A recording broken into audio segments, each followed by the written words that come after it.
Good morning friends.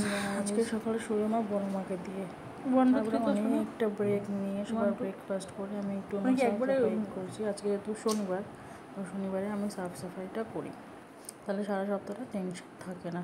এই যে আমি সব সাফ সাফাই করে নিচ্ছি, এটা আমার রুটিনের মধ্যে পড়ে, তোমাদের আগেও বলেছি। আর এই যে তারপরে আর একটা রুমে চলে গেলাম, ওখানে গিয়ে সব একটু পয়সা করে নিয়েছি।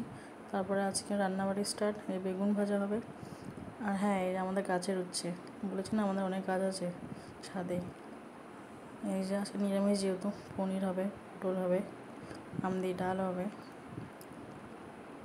এই যে আস্তে আস্তে এবার আমি রান্নাবাড়ি করে নিচ্ছি। হঠাৎ করে দেখছি বড়মশাই ফোন নিয়ে হাজির। এই যে আজকের মেনু পনির পটল কষি। তারপরে সুন্দর দিয়ে দিলাম আজকের ভিডিও অবধি, আবার দেখা হবে কালকে, টাটা।